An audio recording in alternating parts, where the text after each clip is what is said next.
मैं डॉक्टर कुलदीप चंद्र रस्तोगी, प्रवक्ता रोग निदान एवं प्रकृति विज्ञान विभाग, राजकीय आयुर्वेद महाविद्यालय एवं चिकित्सालय, लखनऊ। सर्वप्रथम अपने यशस्वी मुख्यमंत्री माननीय योगी आदित्यनाथ जी, आयुष मंत्री डॉक्टर धर्म सिंह सैनी जी का हार्दिक अभिवादन करता हूँ, जिनकी प्रेरणा से हमारा आयुष विभाग निरंतर प्रगति के पथ पर अग्रसर है। मैं अपने अपर मुख्य सचिव श्री प्रशांत त्रिवेदी जी, विशेष सचिव आयुष एवं निदेशक आयुष मिशन डॉक्टर राजकमल जी यादव, अपने आयुर्वेद सेवाएं के निदेशक professor S N Singh ji, निदेशक पाठ्यक्रम एवं मूल्यांकन प्रोफेसर सुरेश चंद्र जी का, एवं अपने महाविद्यालय के प्राचार्य डॉक्टर पीसी सक्सेना जी का भी हार्दिक आभार व्यक्त करता हूं, जिनके कारण मैं आज आयुष संवाद के इस कार्यक्रम में रसायन चिकित्सा एवं इसकी वर्तमान परिप्रेक्ष्य में क्या उपयोगिता है, इस विषय पर अपने विचार प्रस्तुत कर रहा हूं। आयुर्वेद के मुख्य रूप से 8 अंग बताए गए हैं, इसीलिए इसे अष्टांग आयुर्वेद भी कहा गया है। अष्टांग आयुर्वेद में जो मुख्य रूप से काय चिकित्सा, शल्य, शालाक्य, कौमारभृत्य, आगत तंत्र, भूत विद्या, रसायन एवं वाजीकरण, इन 8 मुख्य अंगों की गिनती होती है। रसायन शब्द 2 शब्दों से मिलकर बना है, रस एवं अयन। रस से तात्पर्य है कि जो शरीर में हमारे स्थित रस, रक्त, मांस, मेद, अस्थि, मज्जा आदि, शुक्र आदि जो 7 धातुएं हैं, उनका तात्पर्य है। और अयन से तात्पर्य है मार्ग या साधन, अर्थात जिन साधन से या जिन मार्ग से हमें शारीरिक धातुओं रस, रक्त, मांस, मेद, अस्थि, मज्जा, शुक्र आदि की प्राप्ति सम्यक रूप से होती है, उसे रसायन कहते हैं। और इसी आधार पर आचार्य चरक ने रसायन को परिभाषित करते हुए कहा, लाभोपायो ही सस्ता नाम रस आदि नाम रसायन, अर्थात वे मार्ग या साधन जिनके द्वारा रस, रक्त आदि धातुओं की प्राप्ति प्रशस्त रूप में होती है, उसे हम रसायन कहते हैं। आचार्य शारंगधर ने रसायन को परिभाषित करते हुए कहा, यह जरा व्याधि नाशना तद रसायन, अर्थात जिसके द्वारा वृद्धावस्था को दूर कर एवं आरोग्य को प्राप्त करते हैं, रोग को दूर करते हैं, उसे रसायन कहते हैं। रसायन सेवन के लाभ क्या है? रसायन सेवन के लाभ का वर्णन करते हुए आचार्य चरक ने चरक चिकित्सा स्थान 1 में कहा, दीर्घम आयु स्मृति मेधा आरोग्य तरुणम वयम प्रभाव वर्ण स्वरोदार्यम देह इंद्रिय बलम परम वाक सिद्धि प्रणंत कांति लभते न रसायनात् लाभोपायो ही सस्ता नाम रस आदि नाम रसायन, अर्थात रसायन के सेवन से हमें दीर्घायु, स्मृति, मेधा और आरोग्यता प्राप्त होती है, स्वर में उदारता प्राप्त होती है, और जो इंद्रियां हैं, जो 11 इंद्रियां हैं शारीरिक, वो बलवान होती है, जिससे समस्त इंद्रियां जो है अपने अच्छे प्रकार से कार्य करती हैं। साथ साथ रसायन के सेवन से वाक सिद्धि माने बोलने की क्षमता में वृद्धि होती है, व्यक्ति वीर्यवान और विनम्र होता है, शरीर की कांति बढ़ती है। इस प्रकार हम देखते हैं तो रसायन सेवन का सीधा संबंध सम्यक धातु पोषण से है, जिसके फलस्वरूप रोग प्रतिरोध क्षमता की वृद्धि होती है या शरीर की व्याधि क्षमत्व बल में वृद्धि होती है, जिसे आधुनिक रूप से हम इम्यूनिटी के नाम से जानते हैं। अब ये रसायन किस प्रकार कार्य करते हैं हमारे शरीर में, ये भी महत्वपूर्ण है। रसायन जो है मुख्य रूप से 3 प्रकार से कार्य करते हैं। एक रसवर्धक रसायन के रूप में, जैसे दुग्ध, घृत, शतावरी, ये पाचन शोषण के बाद पोषक रस धातु से मिलकर धातु पोषण में सहायक होते हैं। कुछ रसायन जो अग्नि का वर्धन करते हैं शरीर में। हमारे शरीर में 13 प्रकार की अग्नियां बताई गई हैं। 1 जठराग्नि, 7 धात्वाग्नि और 5 भूताग्नि। ये द्रव्य कुछ जो अग्नि को बढ़ाकर धातुओं का वृद्धि करते हैं, जैसे रसोन, पिप्पली, गुगुलू और हरितकी, ये धात्वाग्नि को बढ़ाते हैं, जिसके फलस्वरूप धातुओं का निर्माण सम्यक प्रकार से होता है। और धातुओं का निर्माण सम्यक प्रकार से होने से उनकी शरीर में यथेष्ट मात्रा बढ़ती है, उचित परिमाण में या प्रशस्त रूप में बढ़ती है, जिसके फलस्वरूप शरीर का व्याधि क्षमत्व बल या इम्यूनिटी में वृद्धि होती है। तीसरे प्रकार के रसायन होते हैं जो स्रोतसों का शोधन करते हैं, स्रोत शोधक रसायन के रूप में, जैसे हरितकी। हरितकी स्रोतस का शोधन करके रस संवहन की प्रक्रिया को तेज कर देता है और धातु पोषण में सहायक हो जाता है। इस प्रकार हम देखते हैं कि रसायन कई स्तरों पर कार्य करके शरीर के व्याधि क्षमत्व बल को बढ़ा देती है। रसायन प्रयोग किस प्रकार से करना चाहिए, इस पे आचार्यों ने वर्णन किया है। रसायन प्रयोग की 2 विधियों का उल्लेख किया गया है। एक वातातपिक रसायन और दूसरा कुटी प्रावेशिक रसायन। वातातपिक रसायन वो रसायन है जिसको हम वात और आतप को सहते हुए, अर्थात अपने सामान्य कर्म को करते हुए जब हम रसायन का सेवन करते हैं तो उसे वातातपिक रसायन कहते हैं। इसे साधारण भाषा में हम आउटडोर मैनेजमेंट के नाम से समझ सकते हैं। इस प्रकार हम अपने हॉस्पिटल्स में रोगी आता है तो रसायन द्रव्यों को निर्दिष्ट करते हैं और वो अपने हिसाब से अपने सामान्य कर्म को करते हुए रसायन द्रव्यों का सेवन करता है। दूसरी विधि कुटी प्रावेशिक विधि है। कुटी प्रावेशिक में क्या है, एक प्रकार का इंडोर मैनेजमेंट है, जिसमें हम रोगी को या व्यक्ति को जिसको रसायन सेवन कराना है उसको कहीं पे संस्थान में या किसी हॉस्पिटल में एडमिट करके अंतः प्रविष्ट करके चिकित्सक के निर्देश के अनुसार संशोधन कराकर चिकित्सक द्वारा निर्दिष्ट की गई रसायन औषधियाँ आहार विहार का प्रयोग कराते हैं, जो एक निश्चित समय तक करते हैं। इस तरह प्रयोग करने पर रसायन औषधि का पूर्ण लाभ मिलता है। इसीलिए कुटी प्रावेशिक विधि श्रेष्ठ है और इससे यहाँ तक कायाकल्प की भी बात बताई जाती है। काफी कुछ परिवर्तन हो जाता है। रसायन सेवन के योग्य कौन है, किनको प्रयोग कराना चाहिए, तो रसायन सेवन के योग्य में बताते हुए आचार्य चरक ने कहा जो आत्मवान है, जिनका अपने आप पर, अपने मन पर, अपने इंद्रियों पे नियंत्रण है, उनको कराना चाहिए। जो धीमान है, धीमान मतलब जो बुद्धिमान है, जो विवेकवान है, उनको प्रयोग कराना चाहिए। इसके साथ साथ जो जिनके पास समय संपन्न है, परिजन संपन्न है और साधन संपन्न है, उनको रसायन सेवन कराना चाहिए। किसे रसायन सेवन नहीं कराएंगे इसका भी उल्लेख किया गया है। जो अनात्मवान है, जिनका अपने आप पर नियंत्रण नहीं है, जो दुर्व्यसनी है, पापी है, भैषज्य अपमानी है, इन सबको रसायन सेवन का निषेध किया गया है, इनको नहीं प्रयोग कराना चाहिए। अब बात करते हैं रसायन कितने प्रकार के हैं। रसायन मुख्य रूप से 3 प्रकार के बताए गए हैं: नैमित्तिक रसायन, आजस्रिक रसायन और काम्य रसायन।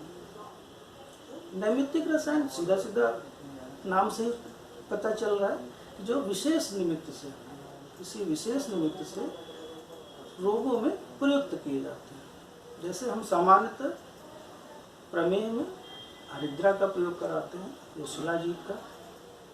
हृदय रोगों में अर्जुन का प्रयोग कराते हैं। मेदो रोग में गुगुलु और शिलाजीत का प्रयोग करते हैं।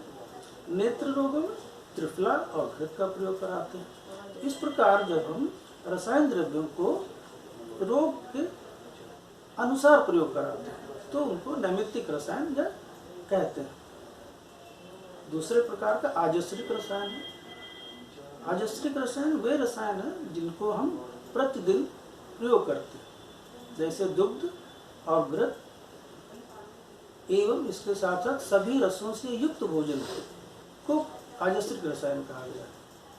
सभी रसों से युक्त भोजन का मतलब अगर विचार करें तो बैलेंस डाइट से है।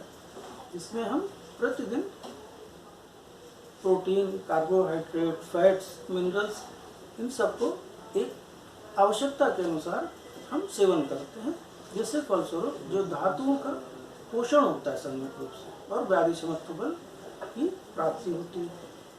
तीसरे प्रकार का रसायन बताया गया है काम्य रसायन, जो भी 3 प्रकार का बताया गया है, प्राण काम्य, मेधा काम्य और श्री काम्य। प्राण काम्य रसायन कौन से हैं?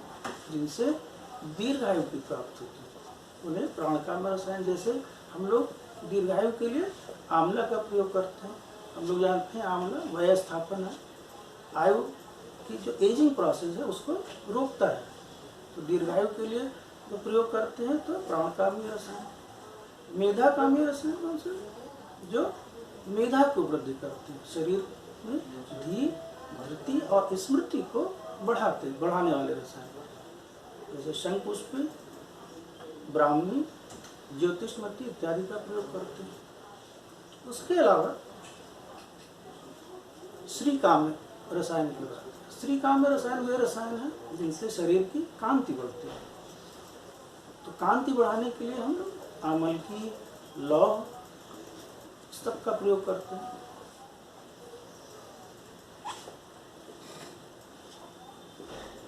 रसायन औषधि प्रयोग करते समय उसके चयन का क्या आधार होना चाहिए, किस व्यक्ति में कौन सा रसायन प्रयोग कराएंगे, ये भी महत्वपूर्ण है और इस पर भी आचार्यों ने विस्तार से वर्णन किया। रसायन का प्रयोग करने के लिए व्यक्ति की आयु,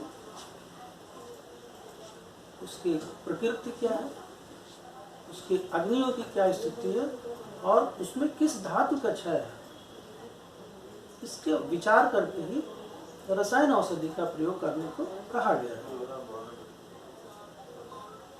वय का जो हम विचार करते हैं तो देखते हैं कि आचार्य शारंगधर ने कहा है, बाल वृद्धि छविर मेधा, बाल वृद्धि छविर मेधा, शुक्र दृष्टि त्वक दृष्टि शुक्र विक्रमो, बुद्धि कर्मेंद्रिय चेतो जीवितम दष्टुर से।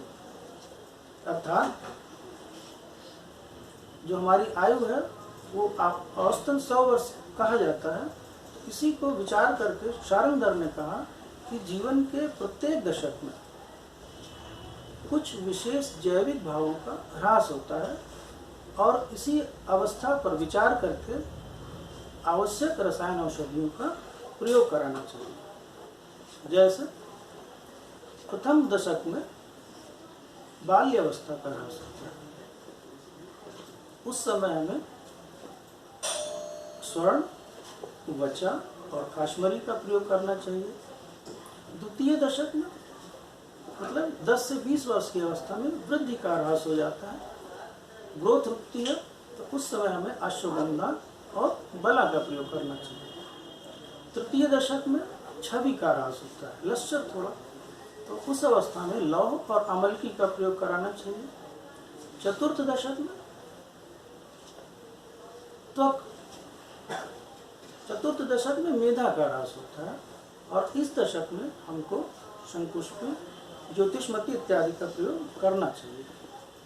इसी प्रकार पंचम दशक में बताया गया कि त्वचा की कांति या त्वचा में जो सौंदर्य है उसका भी धीरे धीरे ह्रास होना शुरू होता है।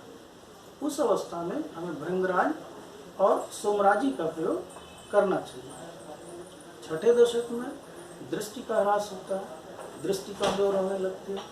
उस अवस्था में हमको त्रिफला और घृत आदि का प्रयोग कराना चाहिए। इस प्रकार हम देखते हैं कि विभिन्न दशक में एक जैविक भाव का ह्रास होता है और उसके अनुसार औषधि का प्रयोग कराना चाहिए। अब बात करते हैं प्रकृति के अनुसार। प्रकृति भी हमारे यहाँ कई दो प्रकार से मुख्य बताई गई, शारीरिक और मानसिक।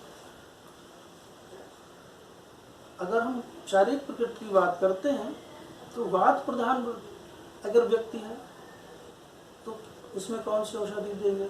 तो वात प्रधान व्यक्ति में अश्वगंधा, बला और घृत के साथ नागबला दे सकते हैं। पित्तज प्रकृति, अगर पित्त प्रधान प्रकृति है व्यक्ति की तो आमल की और शतावरी का प्रयोग करा सकते हैं। यदि कफ प्रधान प्रकृति है तो उसको गिलोय, पिपली, रसोन, भल्लातक और गुगुलू का प्रयोग करा सकते हैं। इस प्रकार प्रकृति के अनुसार भी रसायन का प्रयोग कराना चाहिए। अग्नि के अनुसार अगर हम बात करते हैं, व्यक्ति की अग्नि कैसी है, कौन सी अग्नि की दृष्टि है, जठराग्नि या धात्वाग्नि। तो जठराग्नि की वृद्धि के लिए क्या करेंगे? हरित की का प्रयोग बताया गया है, पिपली का प्रयोग बताया गया है और चित्रक का प्रयोग कराना चाहिए।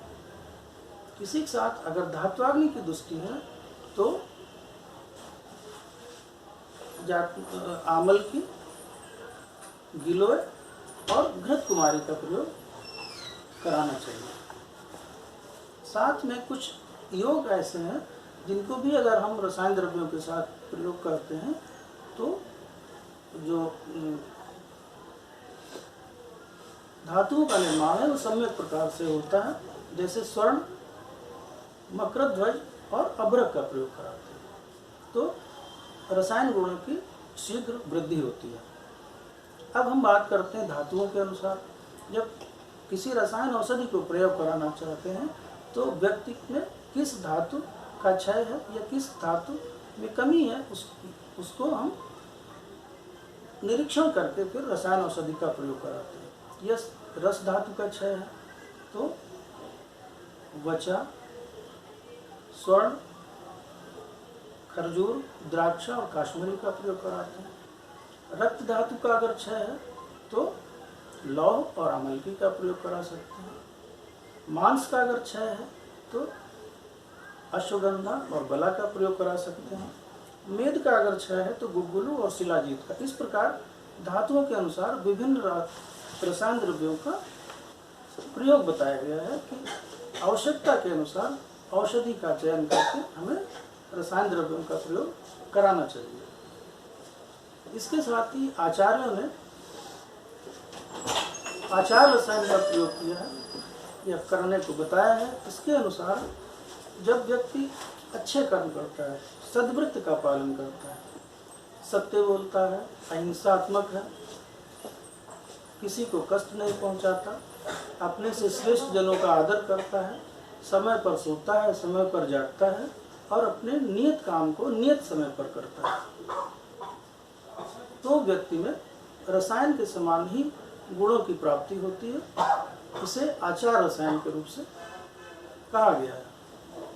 हम समझते हैं, जानते भी हैं कि हार्मोन्स हमारे शरीर में जो रासायनिक प्रक्रियाएं हैं उनको नियंत्रित करते हैं और यदि हम अच्छा कर्म करते हैं तो हमारे शरीर में गुड हार्मोन्स रिलीज होते हैं, जैसे डोपामिन है, सेरोटोनिन और एंडोर्फिन्स।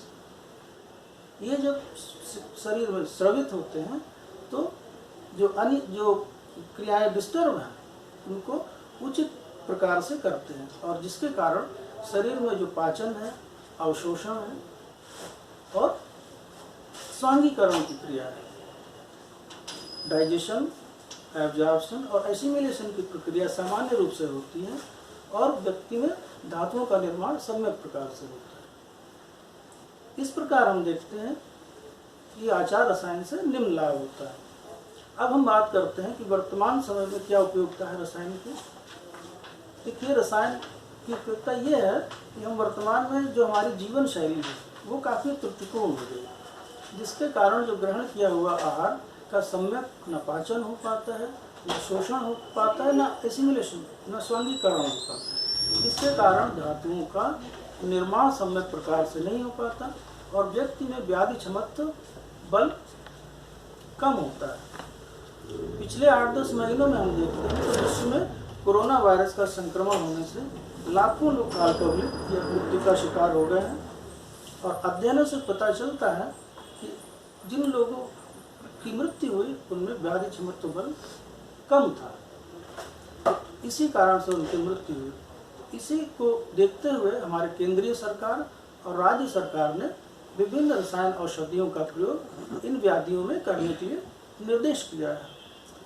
आहार विहार योगा के साथ साथ यदि हम अश्वगंधा, गिलोय, पिप्पली इत्यादि का प्रयोग कराते हैं, साथ में च्यवनप्राश का प्रयोग करते हैं तो हमें यथेष्ट लाभ मिलता है। इस प्रकार हम देखते हैं कि रसायन चिकित्सा आधुनिक समय में भी काफ़ी प्रयोज्य है और इसका लाभ जनमानस में स्पष्ट रूप से देखने को मिलता है। धन्यवाद।